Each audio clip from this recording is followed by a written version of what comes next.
Back here at the SEC men's basketball tournament. Games going on as we speak. We'll give you an update in a little while on what's happened already. Tennessee has lost today, 73-56. Right now, Auburn has a 15-point lead over the Gamecocks as the first half is coming to an end. We're talking to the coach here, Carl Reed, joining us. Carl, we've talked to you so many times. It's great to finally connect in person. Oh, yeah, for sure, Paul. I appreciate you having me out here. Great tournament going on right now in the SEC. It is, but let's get to what you're up to right now. This is a big evaluation time. There's a lot of activity. So what in the college football space that you specialize in, obviously your former coach, what is happening? Right now you're going through spring practice, and you're also about to go through spring recruiting for the high school guys. Okay. And so as coaches are going through spring, Paul, you're going to see some transfers again when the portal opens back up on April 15th. You're going to also see official visits start to take place with some of the best high school prospects in the class of 25. So you're about to see a lot of action in terms of roster movement and roster building. And it's interesting because that window is open, that transfer window is open for a couple of weeks? Yeah, it'll be open from April 15th through the end of May. Now, what is so significant about this one? And before I even let you answer, it seems like this is more of the, okay, I'm not going to make it here. Let me get out of here. We saw that last year with a lot of quarterbacks. Is there much out there? I mean, it's hard to predict, but I mean, what do you hear? It won't be as big as it was in the fall, because if you're not at spring practice, it's going to be really hard for you to earn a roster spot. But you are going to see a couple of moves of teams that say, hey, I really need a left tackle. I really need an edge guy. Our quarterback just won't get it done. This is a period where you might see some guys in the Division II and the FCS ranks get the opportunity to move up, because guys are going to be searching for players that have to fill their roster. And I know you know a lot. I'm not asking you to reveal, because I mean, a lot of this stuff is proprietary, but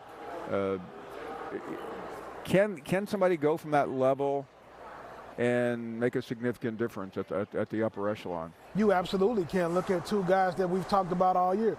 Tailback Cody Schrader from the University of Missouri, a guy who was a Division II guy and walked on at the University of Missouri. Jared Verse, a guy I talked about on my show yesterday, defensive end out of Florida State, who came up from Division FCS, University of Albany. So there are guys that you're going to find at that level that can make a significant contribution. And by the way, we're seeing it in basketball with Connect from Tennessee. I'm curious on Schrader, because I mean, he was one of the truly remarkable players in college football this year. How do people miss players like that? Or do they just develop late, or what is it? I coached against Cody in high school. He was a phenomenal player. Didn't have the measurables. 40 was around a 4.8. He was a shorter guy, but he was highly productive. A lot of guys missed out on him, and so he had to go prove himself. But he has a tremendous amount of heart, a tremendous amount of character, and a tremendous amount of toughness. So a guy like that, we know about him now, but when he started to make the move, Missouri got onto him. Were many others interested? Or? No, I mean, he got a bunch of FCS offers coming out the portal, but he wanted to compete at the highest level, and Coach Drink gave him an opportunity to walk on, and he earned a scholarship pretty quickly. I'm guessing, I think I know the answer. That's how somebody like you plays a role, do you not? Because I know coaches are calling you, they're asking you. How does that work for you? Because, I mean, you're on digital, you're on many platforms, but your phone's ringing nonstop with coaches saying, hey, coach, what do you got? Well, you know, I'm gonna always know what kids are going in the portal and what coaches need what, but you have to be just really careful with how you handle the communication and things like that. But, you know, there's always gonna be great players available, and there's gonna always be coaches who need great players. And in terms of the coaches, I mean, there's so many really great coaches out there. There are a lot of coaches who are stumbling through. Like we talked about Billy Napier yesterday. It's easy to look at the record. It's easy to dismiss what he accomplished. But when you know him like you do and others, what do we miss in the media that coaches inside actually understand? What you're missing on Billy Napier right now is he's coaching in an era where he doesn't have total control of his outcome.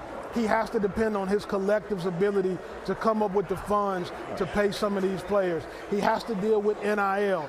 He's not just getting to show that he's a great football coach. Okay. He's a very good football coach. He's a very good developer of talent. But in this era, that is not the biggest factors when you're running a program anymore. And so this type of recruiting and the way that roster management and roster building is done now is going to affect a guy like Billy Napier when he doesn't have the support that he needs behind him from an NIL and collective standpoint. So as you have the answer is a lot of people, but when you look around, I mean, some of them are pretty evident. Who is mastering this era right now? Which coaches? You have to look at Dan Lanning at the University of Oregon and the way that they've been able to recruit. Look at what Texas A&M has been able to do in their recruiting classes and the guys that they have been able to recruit. I think that the University of Michigan has found a great niche in the way they recruit. Has Ohio State, look at the way they doubled down this year and some of the guys they've been able to sign. Those are programs that have made massive adjustments in the way that they've handled NIL and the marketing flavor that Deion Sanders brings in Colorado and some of the kids that he's been able to attract. So when you look at some of these programs, you have to look at a joint partnership now between the head coach and between who's running the collective, because that really matters. In the general manager position, when you think about Kalen DeBoer bringing a guy like Courtney Morgan, who built the roster at both Michigan and Washington that played in the national championship, the general manager position has become even more important than the offense and the defensive coordinator. Listen, I know what that word means, but I don't know what it means in college. So you mentioned DeBoer's move. What does that guy do? The general manager is the first line of defense for recruiting. The evaluation process that goes in and how those evaluations are done behind the recruiting department. That's the person who has to deal with the collective and see who's getting what and who deserves what. That's the guy, the first line of defense. When guys come in and they're telling you they want to go into the transfer portal and the guys that you need to bring in the transfer portal, that guy's role has become very similar now to the general manager's role in the National Football League. So, I mean, this is such a revolutionary change. Are some coaches still being, I mean, you can't resist this, but you know the coach, I mean, are there coaches slow to change? And I bring that up because Dabo Swinney has been criticized. I don't know if it's justified or not, but he was slow to reboot. You cannot adjust to it. They just would be sitting up here with me and you.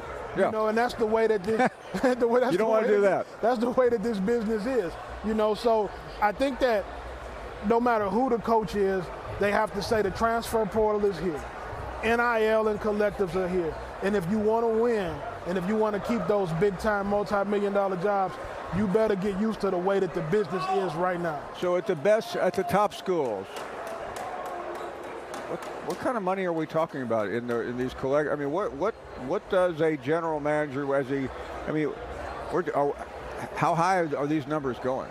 Well, I think that you need to have a budget of somewhere between $10 and $15 million if you want to compete for a national championship. That's the kind of money that those players are bringing. And if you only have a budget of $2 million or $3 million, then you're going to be playing in a mid-tier bowl game. Maybe you may not get to that. And are there? I realize things are changing as we speak, but are there some schools that really just didn't get it? There's some schools with national championship expectations, but financially have not made the commitment with their NIL collectives to compete at that level. You mentioned a couple of schools. I've talked to a number of people here from Ole Miss. Is that one of those schools that seems to be on the cutting edge? Because, I mean, they got some major Ole Miss, all their chips in the middle of the table. Have you seen the way Coach Kiffin has been recruiting the guys that they've gotten, not only from the portal and the high school? That's a team I'm really excited to see play this year. So Lane Kiffin has mastered offense, and they've got the defensive pieces to go with. So knowing their roster, as you do, nobody knows rosters better than Coach. Is Ole Miss capable? What are they capable of doing? Ole Miss is capable of winning the SEC this year. They have that type of talent on their football team. They're capable. They're capable of being in that championship matchup with a Georgia. Now, Georgia, I mean, I mean, I know Coach Saban did it, but what is Kirby Smart doing that? Kirby Smart already had a strong foundation built that can't be broken. He has an advantage over everybody right now because he's been a winner everywhere he's been. And when this change started to happen, they already have a sound foundation built. That helps. He coaches at the University of Georgia. The state of Georgia has some of the best high school football players in the country. And you got little boys that grow up wanting to be Georgia Bulldogs. His situation is an outlier.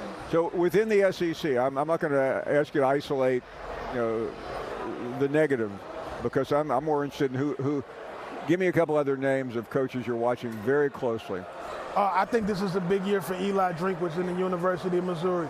Made a huge step last year, has got some great recruits in, lost some key pieces in Cody Schrader, Ennis Rakestraw, and Chris Abrams. He could make a run. But he can make a big run. A very talented team led by Luther Burden this year. As we run out of time here, what about Tennessee? Tennessee right now, I still think they're going to be in the middle of the pack. Middle of the pack, yeah, wow. I think they're going to be a middle of the pack team. We don't know yet what they're going to do defensively, and we got to see if Nico can step up at quarterback and play big-time football. We don't know yet. I mean, he's got the height, but what's your this year concern for Nico? Experience. He hasn't won into these environments and shown yet that he can win. He might change our mind early in the season.